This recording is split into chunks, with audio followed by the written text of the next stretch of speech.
Namaste children, welcome to 9th standard maths class. Today we are going to learn about the geometry. நம்ம படிக்க போகிற படிக்க போகிற பாடமானது வடிவியல். வடிவியலை நாம் வடிவங்களை பற்றி படிக்கின்றோம். To understanding the shapes only we are going to study in this geometry. Let's go into the topic. இந்த பாடத்துக்கு நமக்கு ரொம்ப முக்கியமான தேவை டிரான்ஸ்வர்சல், குறுக்கு வெட்டி. ரெண்டு parallel லைன்ஸ் இப்படி போகும்போது அது மேலே ஒரு ரே இப்படி இன்டர்செக்ட் ஆகிறது தான் டிரான்ஸ்வர்சல். இதில் கரஸ்பாண்டிங் ஆங்கிள்ஸ் அப்படின்னா ஒத்த கோணங்கள். இங்கே கொடுத்துருக்க இந்த இதில் ஆங்கிளில் இங்கே 1 எந்த இடத்துல இருக்கோ அதே போல் அதுதான் ஒத்த கோணங்கள், கரஸ்பாண்டிங் ஆங்கிள்ஸ். அப்போ அந்த 1 and 5யும் ஈக்குவலாக இருக்கும். 1 equal to angle 1 is equal to angle 5. அதே போல் ஆங்கிள் 2 ஈக்குவல் டு ஆங்கிள் 6. இங்கே எங்கே ஆங்கிள் 2 இருக்கோ அதே போல் இங்கே ஆங்கிள் 6 இருக்கும். ஸோ இந்த ஆங்கிள் 6ம் இந்த angle 2வும் equal corresponding angles.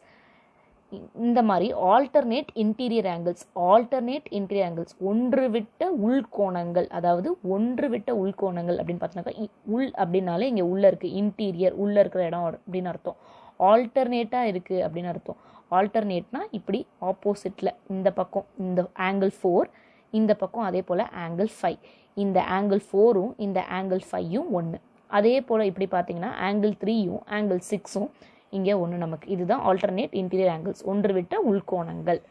Vertically opposite angles, குத்தெரிக்க கோணங்கள். இது என்ன அப்படின்னு பார்த்தீங்கன்னாக்கா அதே போல் இன்டர்செக்ட் ஆகிற இந்த இடத்துல இந்த பக்கம் இருக்கிற இந்த ஆங்கிளும் இந்த பக்கம் இருக்க இந்த ஆங்கிளும் equal. Angle POQ and angle SORம் ஈக்குவலாக இருக்குது. அதே போல் இங்கே பார்த்தீங்கன்னாக்கா POSம் ஆங்கிள் POSம் ஆங்கிள் QORம் ஈக்குவல். இதுதான் வெர்டிக்கலி ஆப்போசிட் ஆங்கிள், குத்தெரிக்க கோணங்கள். அடுத்து பார்த்தீங்கன்னாக்கா லீனியர் பேர் ஆஃப் ஆங்கிள்ஸ், நேரிய கோண ஜோடிகள். இப்படி கொடுத்துருக்க ஒரு லைனில் இப்படி இன்டர்செக்ட் ஆகிற ray angle AOC plus angle BOC. இந்த ஆங்கிளும் இந்த ஆங்கிளையும் நம்ம கூட்டினா நமக்கு 180 கிடைக்கும். அதாவது ஒரு கதிர்கோட்டின் மீது நிற்கும் போது அந்த கோணங்களை நம்ம கூட்டும் போது நமக்கு என்ன தொகை கிடைக்கும் அப்படின்னா 180. Angle AOC plus angle BOC equal to 180 degree. Linear pairs of angles. ஒரு ரே இந்த லைன் மேலே இன்டர்செக்ட் ஆகும் இப்படி வரும்போது இந்த அட்ஜசன்ட் ஆங்கிளை நம்ம ஆட் பண்ணோம் அப்படின்னாக்கா 180 டிகிரி கிடைக்கும். இப்போ நம்ம எக்ஸசைஸ்குள்ளே போகலாம். இந்த figure AB is parallel to CD, find X. கொடுத்துருக்க படத்தில் இந்த AB இதுக்கு பேரலாக இருக்குது. நம்ம என்ன கண்டுபிடிக்கணும் அப்படின்னா இந்த எக்ஸோட வேல்யூவை கண்டுபிடிக்கணும். இதுக்கு நம்ம என்ன பண்ண போகிறோம் அப்படின்னா இங்கே நடுவில் இந்த இடத்துல இதை நம்ம டிவைட் பண்ணிக்க போகிறோம். இது மாதிரி டிவைட் பண்ணி இந்த லைனோட நேம் இங்கே ஈன்னு கொடுத்துக்கிறோம். அதே போல் இந்த இடத்துல A அப்படின்னு எடுத்துக்கிறோம், இங்கே B அப்படின்னு எடுத்துக்கிறோம். இது எல்லாமே நம்ம எடுத்துக்கிறது தான். இப்போது இதில் ABயும் TEயும் பேரலாக இருக்கா? ABயும் TEயும் பேரலாக இருக்கா? இப்போது இதில் நம்ம என்ன ஒரு இது யூஸ் பண்ண போகிறோம் அப்படின்னாக்கா கோ இன்டீரியர் ஆங்கிள்ஸ். அதாவது இந்த மாதிரி இருந்தாக்கா இதுக்கு பேர் கோ இன்டீரியர் ஆங்கிள். இந்த கோ இன்டீரியர் ஆங்கிள் என்ன அப்படின்னா இது ரெண்டுத்தையுமே நம்ம ஆட் பண்ணோம் அப்படின்னா கூட்டினோம் அப்படின்னாக்கா நமக்கு கிடைக்கிற தொகையானது 180. கோ இன்டீரியர் ஆங்கிள்ஸ். இப்போது அப்போ ஏவோட தொகை என்னது? 180 கழித்தல் இது சப்ராக்ட் பண்ணோம் அப்படின்னா நமக்கு 40 கிடைக்கும்.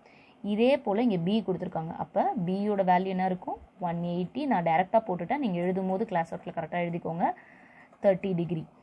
ஸோ இப்போ இதோட நம்ம சம் முடியல. நம்ம கண்டுபிடிக்க வேண்டியது எக்ஸோட வேல்யூ.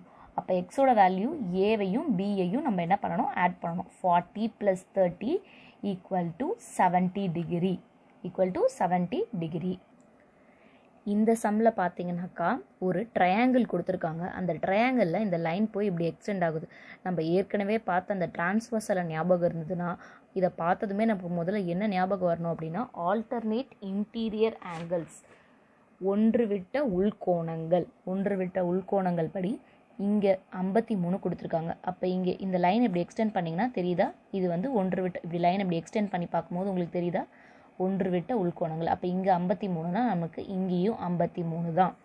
இதுக்கப்புறம் நம்ம என்ன யூஸ் பண்ணலாம் அப்படின்னா angle sum property. We are using the angle sum property of the triangle. Angle sum property of the triangle வந்து இந்த 3 ஆங்கிளையும் ஆட் பண்ணும். ஒரு ட்ரையாங்கிளோட 3 ஆங்கிளையும் நம்ம ஆட் பண்ணோம் அப்படின்னா 180 டிகிரி கிடைக்கும். கோணங்களில் கூட்டினால் நமக்கு வந்து கிடைக்கும் தொகையானது 180. சரிங்களா? இப்போது 38 degree plus 53 degree plus X which is equal to 180 degree. இதை நம்ம கூட்டினோம் அப்படின்னாக்கா முதல்ல இதை கூட்டிக்கலாம். 91 டிகிரி 91 டிகிரி ப்ளஸ் கூட்டல் X is equal to 180 degree. அப்போ எக்ஸோட வேல்யூ என்ன? 180 டிகிரி. இந்த பக்கம் இதை கொண்டு வரும்போது இது கழித்தலாக மாறிடும், சப்ராக்ஷனாக மாறிடும். 91 which is equal to 89 degree. 89 degree. அப்போ நம்ம எக்ஸோட வேல்யூ என்னது? 89 டிகிரி. இங்கே வேணால் சைடில் எழுதிக்கோங்க. Using A S P angle sum property. Next question பார்த்தீங்கன்னாக்கா the angles of a triangle are in the ratio 1:2:3. Find the measure of each of the triangle. இது நம்ம ஆங்கிள்ஸ், அதாவது ஒரு ஆங்கிள்ஸ் ஆஃப் அ ட்ரையாங்கிள் வந்து இந்த ரேஷியோவில் இருக்குது, இந்த சரிவிகத்தில் இருக்குது, 1:2:3. நம்ம அந்த ட்ரையாங்கிளோட ஒரு ஆங்கிளையும் கோணங்களையும் நம்ம கண்டுபிடிக்க போகிறோம். முதல்ல நம்ம இதுக்கு என்ன பண்ணோம் அப்படின்னா let the angles of the triangle அப்படின்னு நம்ம இதை எடுத்துக்கிறோம், நம்மளா தேர்வு செஞ்சுக்கிறோம். The angles of the triangle be அப்படின்னு எழுதணும். B X 2x and 3x இப்படி எடுத்துக்கிறோம். நம்ம ஆங்கிள் சம் ப்ராப்பர்ட்டி ஏற்கனவே பார்த்தோம் இல்லையா, அதை யூஸ் பண்ணி 1x plus 2x plus 3x which is equal to 180 degree. Using ASP angle sum property use பண்ணுறோம். நம்ம ஒரு ட்ரையாங்கிளோட 3 ஆங்கிளையும் ஆட் பண்ணோம் அப்படின்னா வந்து நமக்கு 180 டிகிரி கிடைக்கும். இது மூணுத்தையும் நம்ம ஆட் பண்ண நமக்கு என்ன கிடைக்கும்? 6x is equal to 180 degree. இப்போது எக்ஸோட வேல்யூ நம்ம என்னமா பண்ணுறோம்? இங்கே பெருக்கல் தொகை இருக்கு இல்லையா, இந்த பக்கம் கொண்டு போது அது வகுத்தலாம் ஆகும், டிவைடாக மாறும். அப்போ இதை வகுத்தோம் அப்படின்னாக்கா நமக்கு 30 டிகிரி கிடைக்கும். இதோட நம்ம சம் முடிஞ்சிருச்சா? இல்லை. Find the measure of each angle of the triangle. அந்த ட்ரையாங்கிளோட ஒவ்வொரு ஆங்கிளையும் நம்ம கண்டுபிடிக்கணும். இங்கே வந்து நம்ம அசியூம் தான் பண்ணியிருக்கோம், நம்ம தேர்வு தான் பண்ணியிருக்கோமே தவிர சரியான தொகையை சொல்ல. அப்போ X is equal to 30 டிகிரினா 2x is equal to என்னமா 2 into 30. 2 into 30 equal to 60 degree. அதே போல் next 3x is equal to 3 into 30 which is equal to 90 degree. அப்போ நம்மளோட answer 30 degree, 60 degree, 90 degree. Consider the given pairs of triangles and say whether each pair is that of congruent triangles. If the triangles are congruent, say how. If they are not congruent, say why. And also say if a small modification would make them congruent. அங்கே triangles கொடுத்துருக்காங்க, அது கான்க்ருவெண்ட்டாக இல்லை கான்க்ருவெண்ட் இல்லையா சொல்லணும். அப்படி கான்க்ருவெண்ட்னா எதனால் கான்க்ருவெண்ட்டாக இருக்குது, கான்க்ருவெண்ட் இல்லைனா எதனால் கான்க்ருவெண்ட்டாக இல்லை அப்படின்றத சொல்லணும். இந்த கொஷினை படிக்கிறதுக்கு முன்னாடி கான்க்ருவென்ஸ் டேபிள் அங்கே கொடுத்துருக்கிறத ஒரு தடவை படிச்சுக்கோங்க. அதை படிச்சுட்டு அப்புறம் இந்த கொஷினுக்கு வாங்க. இந்த ட்ரையாங்கிளில் இந்த மாதிரி கொடுத்துருக்காங்க இல்லையா, இது பார்க்கும்போது அவங்களே ஏற்கனவே இது ரெண்டும் சமமாக இருக்குது, ஈக்குவலாக இருக்குது அப்படின்னு சொல்லிட்டாங்க. முதல்ல இந்த ட்ரையாங்கிள் நேம் எழுதிக்கோங்க. Triangle ABC. இன்னொரு ட்ரையாங்கிள் நேம் என்ன? Triangle PQR. இப்போது அவங்க ஏற்கனவே கொடுத்துருக்கிறது படி என்னென்னா ஏபி இஸ் ஈக்குவல் டு ஏபியும் இந்த பிக்யூவும் ஒன்றா இருக்குது, இது ரெண்டும் ஒன்றா இருக்குது. கிவன் அப்படின்னு எழுதிக்கோங்க, கொடுக்கப்பட்டுள்ளது அப்படின்னு எழுதிக்கோங்க. அதே போல் B C is equal to R Q. BC is equal to RQ given. இதையும் given எழுதிக்கோங்க. சரிங்களா? அதே போல் இப்போது இந்த சைடும் ஈக்குவலாக இருந்தால் மட்டும்தான் இது வந்து கான்க்ருவெண்ட். அப்படி இல்லைன்னா இது கான்க்ருவெண்ட் இல்லை. இது ரெண்டும் ஈக்குவலாக அப்படின்றது நம்மளால் சொல்ல முடியாது. அதனால் triangle ABC is not congruent. Triangle ABC is not congruent அப்படின்னு எழுதிக்கோங்க. Suppose if AC is equal to, இந்த ஏசியும் இந்த பிஆரும் ஈக்குவலாக இருந்துச்சுன்னா அப்போ இந்த ரெண்டு ட்ரையாங்கிளுமே வந்து கான்க்ருவெண்ட். அதுக்கு இந்த சிம்பிள் கூட நீங்கள் எழுதலாம், இஸ் கான்க்ருவெண்ட் டு திஸ். சரிங்களா? நெக்ஸ்ட் சம் பார்த்தீங்கன்னாக்கா triangle ABD and triangle BCD கொடுத்துருக்காங்க. கொடுத்ததில் அவங்களே என்ன சொல்லியிருக்காங்க அப்படின்னா ஏபின்றதும் சிடின்றதும் ஈக்குவலாக இருக்குது, கிவன் கொடுத்துருக்காங்க.